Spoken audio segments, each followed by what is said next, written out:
Hello, everyone who's on. If yes, uh, just let me know in the comments if you can hear us well, and we're just going to jump in if you can.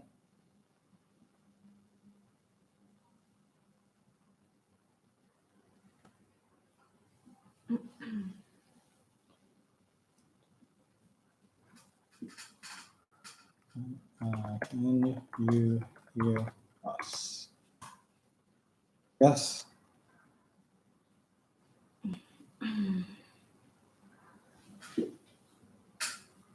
All right, we're going to just jump in and hopefully you can hear us and just begin. So, this is about the spiral. So, we're doing this today in order to talk about the spiral, in order to understand what the spiral actually is, how to use it, how it is most effective in your life, how to get it to how to use it for whatever you want to create in terms of your desires, and how to move it beyond just symbolism of what we discuss and what people talk about in terms of the imagery of the spiral, and actually make it a practical use case for everything that you desire. So we'll start with understanding what is the spiral and why is it important. Um, Energy spirals, vortexes, we see them out. We see them in terms of tornadoes, hurricanes, cyclones. We see them in terms of shapes, in terms of natural formations of shapes and things like this. And the reason why we see them as such is because the spiral is the formation of energy. So energy spirals, and it spirals in concentric circles and non-concentric circles. It spirals in expansion and it spirals in contraction. And so when you understand that energy is always spiraling and it's always moving, it's circular, and it's circular because it's actually a spiral, but representing on a flat surface, it's a circle. So it never returns back to its beginning. It's always either expanding or contracting. And when you look at a wave format, a wave sign in terms of the way we measure energy, if you flip that line vertically, it actually spirals. It's not moving up and down like this. It's actually spiraling around as such. So understanding that the spiral represents the energy that is moving and the movement of the energy, then we can start to use the spiral for different things and for our desires. And we can look at it how we are living within spirals or cycles or circular patterns that is repetitively repeating itself in detrimental ways to what we desire, or in positive ways to what we desire, or expansive ways for what we desire. So understanding that it is spiral, you could spiral up and you could spiral down, and this is where the saying spiral out of control comes from. You're spiraling out of control, or you're in a negative downward spiral. These are examples of us actually talking about what the spiral actually is and how to use it. And so you can negatively spiral down and you could positively spiral up. You could spiral in expansion, or you could spiral into contraction. So now that you have this basic overview of what the spiral could actually be and how energy actually moves, now it comes, how do you use it? How can you recognize it? How can you understand where you're at in terms of your spiral, and shift yourself into other spirals as you see fit? Anything to add? All right, so I'll keep going. So let's take history, for example. The saying is that history rhymes, history repeats itself. But its history is spiraling because the energy of history is exactly the same as what we are living in today. The stories stay the same, the characters change. So the people might be different, the country might be different, the circumstances might seem different, the way it plays out might be slightly different.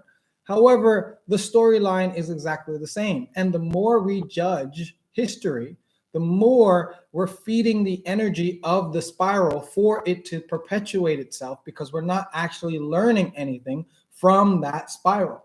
So when you look at something like history, the more we dig into history, the more we judge history, the more we place blame on this group of people or that group of people, versus recognizing that the energy is just spiraling and the group of people are just the people who have attached to the energy.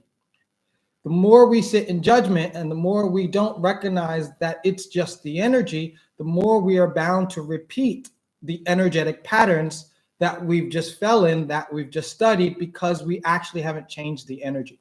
So the people will change, the characters will change, the countries will change, the perpetrator will change, the victims will change. However, the spiral will stay exactly the same, because the energy is what's producing the actions, because it's what's in alignment. So the way we change and shift history, the way we change and shift where we're at, we must change the energy and connect with a different spiral of energy, which will lead us to a different place, because the spiral will take us to a different location, a different time and space, different actions, different circumstances, different situations, different ways to observe and perceive what we are going through, and create new ways as a result of seeing the ways we've once created it. And then it shifts our desires, it shifts our knowing, it shifts our understanding. We can take the information that we receive from any given spiral, incorporate that into who we are, and decide what new spirals we want to be on. And history is a great example, because so much of it has been repetitive. It's a very clear example of what a spiral looks like. So I hope everyone understood that part of the spiral. So how it was downloaded basically in the quadrants and then drawing the spiral was that if you can get through that process and go through each quadrant and link them and spiral that energy or work with that energy and master each quadrant, then you would start to see that that quadrant is the base of a pyramid and the spiral is moving inside. So they kind of downloaded it as like a 2D perspective, a 3D perspective, a 5D perspective. So if you're already working with the quadrants and you feel like you've mastered all of those, and now it's a bit like, okay, what do I do with this spiral? It means you've already elevated enough or mastered the quadrants enough for you to actually start seeing the spiral moving. And then once you can contain it in a pyramid of energy, that's mastership of the whole thing. So that's how it's broken down into steps. And I like how they downloaded it in this learning or in this way, because you can't see the pyramid and the spiral moving if you can't see the base or the foundation of the areas that you need to clear, what you want to manifest, what you want to give, what you want to receive, and what you want to attract, and what are you attracting those things for.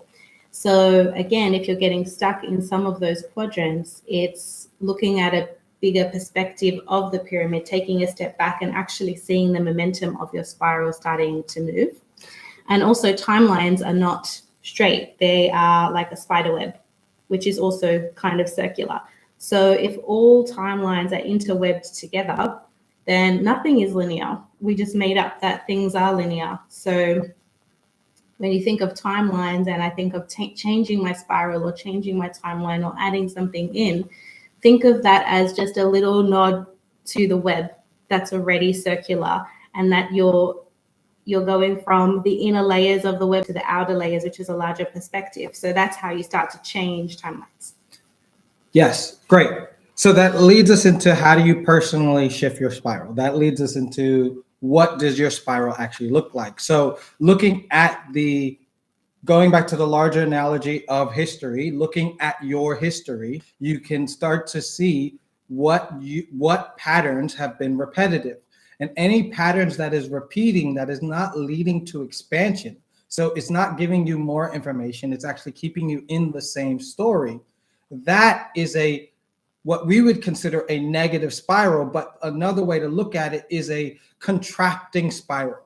And why I prefer contracting spiral to expanding spiral, because negative and positive is a perspective of the person in the spiral. What's negative for you may not be negative for somebody else in their experience. But for you, it could be contracting you from your desires versus expanding you to your desires.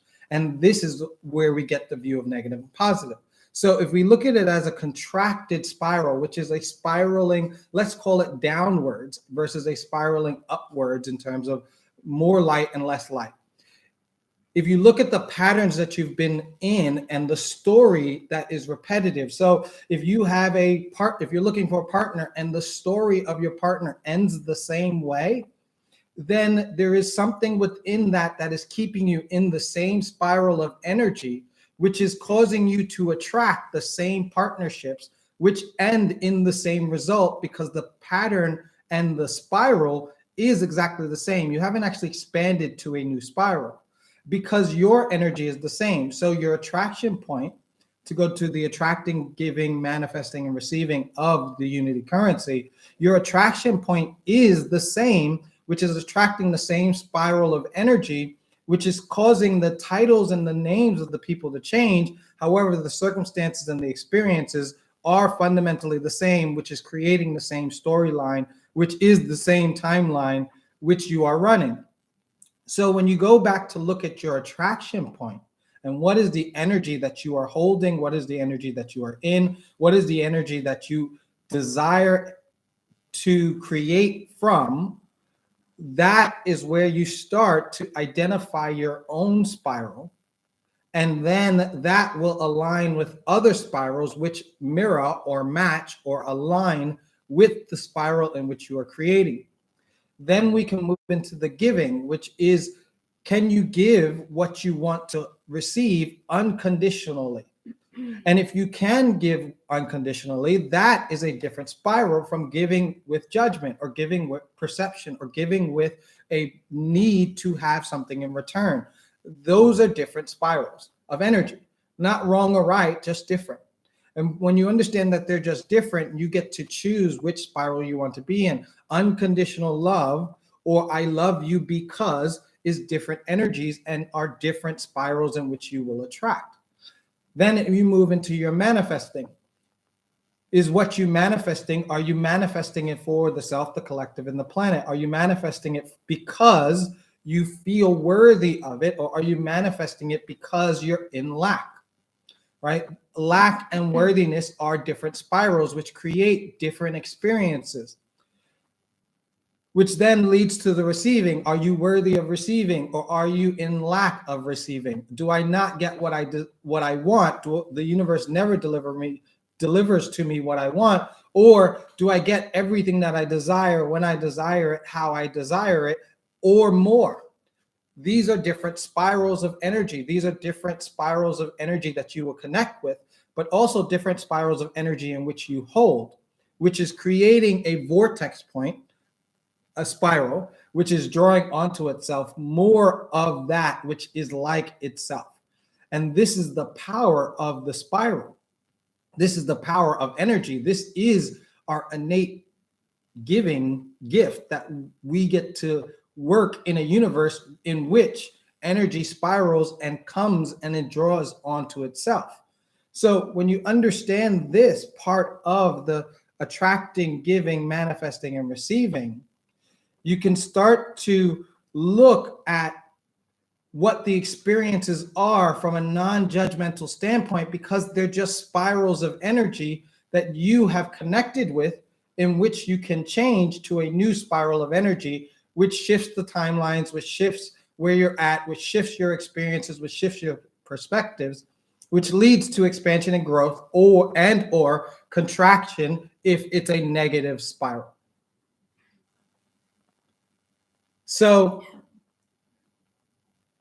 does anyone have any questions on this so far in terms of what the spiral is, how you can use it, or have any examples of what they're going through or what they're experiencing, so that we could help to clarify what you're going through and help you to find a spiral that is more in alignment with what you desire? So feel free to pop those in the chat at any time, and we'll keep coming back to these as we need to answer any questions that come up.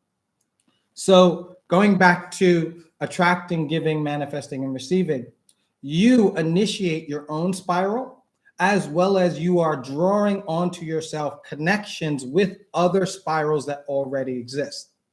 Your desires that you desire to create, you're actually creating from the attraction point the spiral in which that energy is going to be in. So if you desire to have a new car and you create it from, I don't have a car that I like, you're creating a lack spiral. But if you create it from, I love what I have and I feel like I want more, or I really desire this car because I love everything about it. It is fun to drive. It is fun to play with. I can't wait to sit in it. The smell of the new car, the feeling of the wind in my hair, the fact I get to put my hand out the window. Those are very different spirals from, I need a car to get to work. I need a car because, these other people have really nice cars, and why don't I have a nice car? Well, you're only going to attract the spiral in which that energy is created, because that is a spiral onto itself, which is drawing to it more like it. So this is where you can clarify your attraction point. Are you doing it for yourself? Are you doing it for the love? Are you doing it for the joy? Are you feeding it the joy which you want to experience the new car? Or are you feeding it the lack of not having a new car? And these are fundamentally different spirals. The fascinating thing about the spiral is a question that they kept posing to us is, what are you feeding it? And so you could start to look at different situations and circumstances and ask this question, what are you feeding? Are you feeding the things that you want more of, or are you feeding things that you don't really enjoy anymore and you want to shift out of? I don't really enjoy not having a car, right? But that's feeding lack. But I really enjoy the car because it's fun to drive. That's feeding expansion and growth. And that subtlety, which it could be absolutely true that you don't have a car, but that subtlety in the shift of energy creates an entire different perspective and creates an entire different spiral. So playing with that little bit, the same way playing with what you can give unconditionally. Can I love someone regardless of who they are? Well, that creates a spiral in which you get to receive love regardless of who you are. But if you're loving someone because they have to be like this, then you're creating a spiral in which you have to be like this. So that's the spiral you're feeding. One that came up for me to share today is, are you feeding a world in which everyone has their abundance and receive their abundance freely and openly? Or are you feeding a world in which there are circumstances and conditions that must be met for a person to receive what they want to receive? Right? This comes down to, like, we look at charity. So they keep telling me to bring up charity. Like, when you look at charity, you could feed charity in a way which then feeds the collective, because we are all abundant, which then charity no longer exists, because if we're all abundant, do we need to be charitable? Now, we can assist each other, we can take care of each other, we can support each other, but do we need it to be charitable? And an interesting thing about charity is people don't like to be charity cases, but yet we have charity and we made it a good thing for people to give to charity. And it was great for what we needed to get to this point. However, in the world that you see you're creating, in the world you want to live in the world you want the earth to become, is charity a place where we can focus our energy, or is love, support, and expansion for we are all abundant a place that we can live in? If we have charity, does people have to exist that need charity? Without charity, can we all exist without the need of charity, which means we all live in abundance?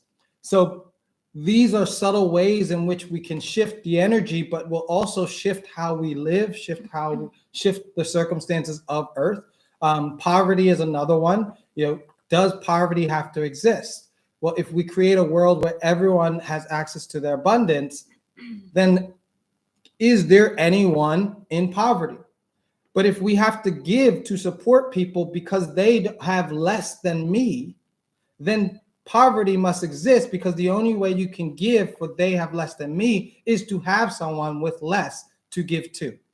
And these are different spirals again. And these spirals will perpetuate themselves out so long as we feed the energy there. And these are very subtle things that have supported us in our compassion and in our expansion to this point. But does it serve you moving forward is now the question. And this is how you can see it from a non-judgmental standpoint. Does it serve me moving forward, or do we need this moving forward? Because what was created to get to this point is not what will be created in order to move us forward, but it was definitely necessary. So you can have gratitude for everything before. And from this understanding, ask, do I still need this? And what would a world look like without it? And actually clarify your desires and move into a spiral in which neither one of these have to exist. Yeah, but it's easy to get caught up in so many spirals and creating so many different things. So if it's something that you feel like you've been struggling with for a long time and you're ready to release it and start a new timeline or start a new spiral, start with that specific thing and work with the spiral. And then once it's done, move on to something else. Because once you start to do general things, it feels much larger than you, and sometimes you can get lost in that whole energy. So start with something small and something that really is personal to you, that you have been struggling with, or you just can't shake, or you really need to manifest this thing like tomorrow. I think that's a better way to start, because then you can see the result, build your confidence, and then you go to the next thing. So you can have several spirals for several different aspects of your life. You can have one for your career, one for your family, one for your health, or whatever it is. It doesn't all have to be in one. So I would suggest breaking it down into smaller things and you taking the steps to clear that. And then as you do that, you will learn so much more about, okay, where am I giving my energy? How open am I to receiving? And you grow yourself in that spiral, and then you move on to your next thing and your next thing and your next thing. But it's really interesting to do it for your business, because, you know, you start off with a business and then it gains an energy of its own. And how do you bring back the intention, the integrity, the transparency? And since you've grown and it's your business, the business should grow along with you. So just making sure that that's aligned and the intention is always ingrained in the DNA of your business, which the easiest way to do that is a spiral, because that is DNA. That's how it moves along. Yeah. Yeah. So do you want to, should we go into a meditation? Does anybody have any questions? Yeah. I think there's a couple of people on. We can take a pause. I know it's a lot of information and it's just a lot to listen to. What's the definition of a timeline?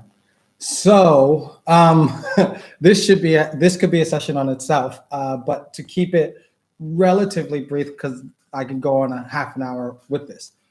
The time is not actually structured as linear as we see it. Time is experienced as linear in the third dimension. As you move out of the third dimension into the fourth dimension, fifth dimension, sixth dimension, and above, only thing that exists are timelines, not actual time. So time meaning like the clock, like 1 o'clock, 2 o'clock, whatever. Yes. So once you move past 3D, you won't be so reliant on it's 6 o'clock, I need to eat dinner, or it's 12 o'clock. You'll see the time more as angel numbers or reassurance, or I knew it was this time, why did I check? So if those things are already happening, it means you've already moved beyond the 3D timeline by the clock. Yes. Kind of thing. And then it moves into you're creating what's coming next. So what a timeline is the linear progression of events based on a specific energy in which that timeline was created. So for example, a fun and playful timeline, there will be a set of events that are cause and effect. So one event after the other, after the other, after the other, that leads to either expansion or contraction, depending on what the energy was that started in the timeline. And that timeline will be that sequence of events that plays out for eternity forever. And what happens is so if you create something, so if something gets created, when something gets created, that then spirals out to then attach to every single experience for eternity, which an individual line of that would be one singular timeline of events. So for example, a growth timeline would have series and sequences of growth experiences based in a linear fashion if you were to stay on that course or trajectory based on that singular line with no changing of any energy.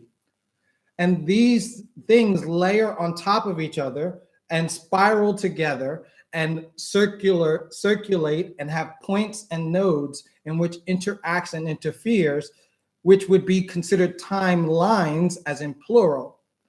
So you as a being, you as a person, you have a timeline in which you're moving through, which is called the Earth experience, which has an intersection of multiple different timelines based in multiple different energies, depending on what alignment you hit and when. And when you hit a specific alignment, that other node, let's say, interacts with where you're at, and that's called your experience. And you could go from experience to experience to experience to experience and shift from timeline to timeline to timeline to timeline, or you could be on the same timeline, in which is a joy timeline or abundance timeline, or for example, we're playing out the survival timeline. And so everything you're seeing in the public is about survival. Everything you may be experiencing in your life may be about abundance. Everything that you may be experiencing today may be about growth and expansion. These are all different timelines that intersect because they carry similar frequencies, but they are different experiences based on different lines in which were created that then lines experiences together for your interaction or for anyone's interaction. So right now we are in ascension timeline for Earth, which means Earth is ascending. The events that unfolds will be around Earth's ascension as a whole, because the timeline that Earth is on is ascension. So we cannot not ascend. If you are not ascending, you're not on the timeline of Earth's ascension. You're on a different timeline. And so us calculating time is us counting the clock. What timelines are these linear sequences of events that get created from an energetic standpoint to then be allowed to manifest into the physical experience. And so timelines are infinite. However, but there are likely probabilities depending on where your energy is. So the likelihood of, for example, the likelihood of the Earth not ascending would not exist on the ascension timeline, because it's not a probability for the ascension of Earth. That would be on a completely different timeline. And this is how, and everything that involves Earth not ascending would be on that timeline and not on the ascension timeline. So these timelines are different. So for another personal example for someone, like you may be stepping into your abundance timeline. You may have heard something like that. Well, that means everything going forward while you're on that timeline is going to be about you receiving more and more abundance, and about you receiving more and more expansion to step into more abundance. And so regardless of how you view the events, they're going to be about expanding into abundance. And they're like these general themes of what it is. So I gave more examples of what a timeline is than the definition of what a timeline is. But they move because it's easier to understand the experience of timeline than it is specifically to understand timelines itself. So I hope that helps. Yeah, I hope that answered your question. Yes. So the fascinating thing about the third dimension is time dependent. When you get into the fourth dimension, time becomes malleable to the point where you realize that you're creating time. In the fifth dimension, you are the creator of your timeline specifically. In the sixth dimension and seventh dimension, you are now experiencing the timeline in which you created from the fifth dimensional perspective. In the eighth dimension, you then are able to consciously put yourself on multiple different nodes of timelines, experiencing them simultaneously. However, the people who are experiencing those timelines are experiencing you fundamentally different, but you are experiencing yourself the exact same way. So this is how the masters, people like Merlin, people like Jesus, people like all the gods and goddesses, they would place themselves on multiple aspects of timelines in which they could interact with people based on where they're at. But for them, it's one timeline experience. For us, I experienced Mary Magdalene when I was 6. You may be experiencing her when you're 30. Somebody else may be experiencing them when they're 45. Someone else experienced them in the 1900s. Someone else experienced them in the 1700s. But for Mary Magdalene or Mother Mary, it's now. Mm-hmm. So that's where you get into the 8th and 9th and the dimensions and above. You're then able to insert yourself wherever you want on a timeline. And so this is how time and timeline start to work a lot more than us being bound to a clock. Yeah. So spirals and timelines, that's what this ended up being about, which is really, really cool. Anybody else have any other questions? Or maybe we can help you with something that you're adding into your quadrants or into your spiral, and we can work through that with you.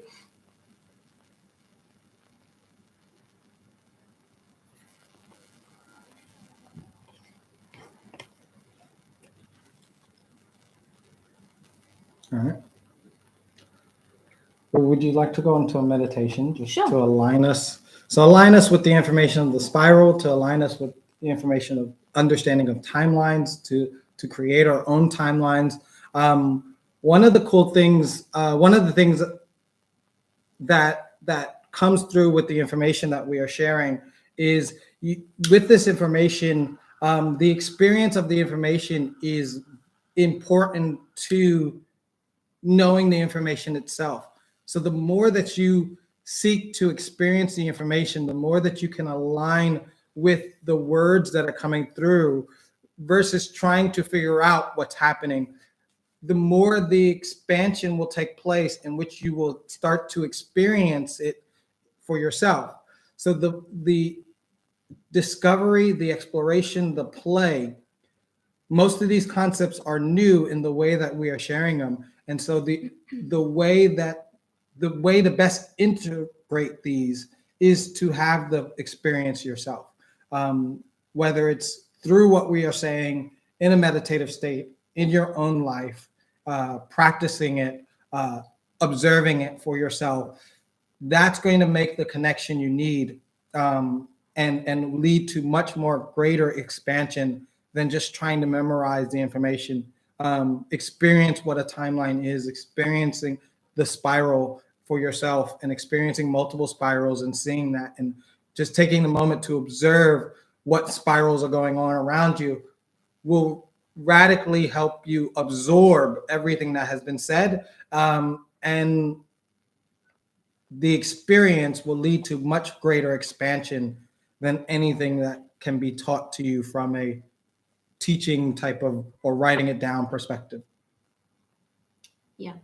So I can't really see who else is online, but I just am feeling that I need to transmute and transcend any energies of pressure in transformation, and just a vibe and an energy of feeling a heaviness around the word transformation. So I'm going to release any low vibrational energies or attachments to the word pressure and to the word transformation, as you are a divine being of love and light, and the constant thing in light is transformation and highlighting the areas or bringing up the areas for you to transform and transcend. So I will release that in all of our energetic bodies now in this soul connection, and invite in love, light, and divinity to fill in those gaps, so that whenever we think of the word pressure or transformation, we are filled with love and light and a lightness of creativity and excitement when we think of those words. You can turn the camera off if you like. You can lay down. We're just going to go into a little meditation to hold in all of this new information and lock it into the DNA. So I'll get you to take a deep breath in and exhale, and just exhale really easily, letting the gravitational pull, letting your body do its job, allowing the breath to go in through your nose and out through your relaxed mouth and relaxed jaw really easily, just flowing in and flowing out. There's no need to count. There's no need to hold tension anywhere in the body. Just breathe in and breathe out as your subconscious always allows you to do. So with the next couple of breaths, just release any tension around the shoulders and the lower back and really melt into your chair or the area that you're sitting on so that the body is becoming heavy and you are just focusing on completely surrendering to your subconscious mind, allowing the breath to go in and the breath to go out effortlessly. As everything in your life comes to you in an effortless manner. There is no efforting in making your heart beat. There is no efforting in making your eyes see. There is no efforting in making your digestive system get the good nutrients out of the food that you're eating. There is no efforting in anything internal.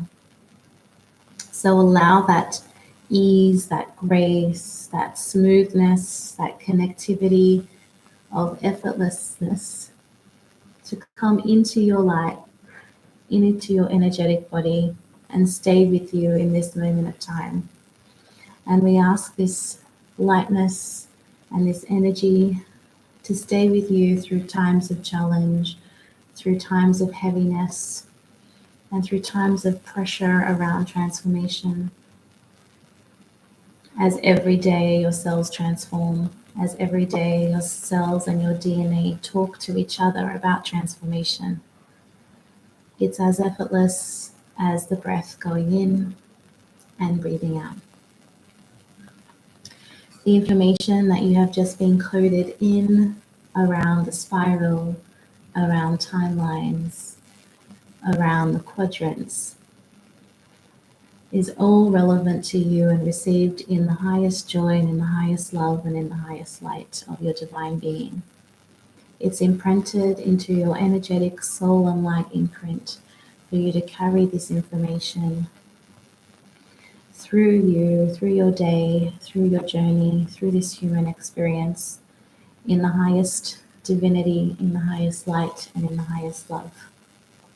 For you to be the example, for you to be an example of what it's like to use your light as currency, of what it's like to be connected in all levels of your physical, energetic, light, and emotional body, connected to the planet, connected to the collective, connected to unity consciousness through the self.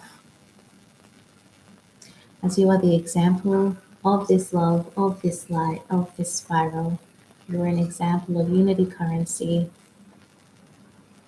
as effortless as the breath going in and the breath going out. In complete surrender, in allowing, in complete surrender of allowing, and in complete surrender of allowing.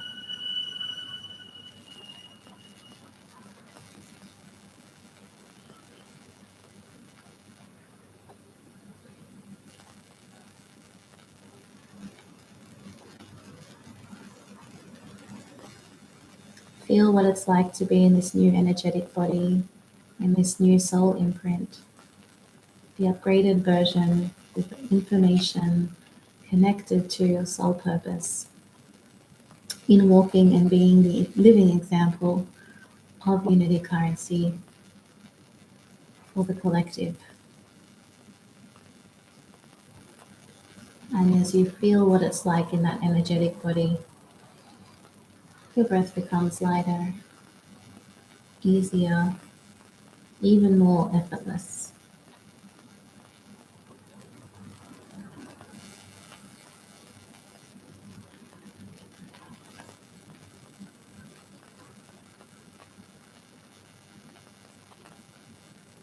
And I invite you to stay still in this present moment as you allow the light body, the energetic body, the emotional body integrate into your physical body.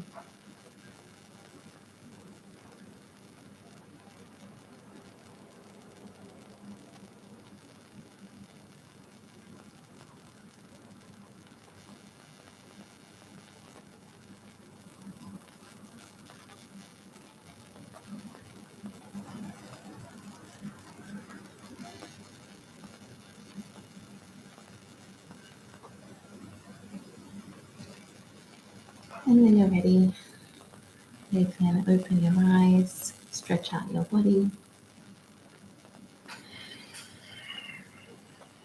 and come back into the lightness. I hope everybody could hear me. Sometimes my voice gets really soft when angels come around.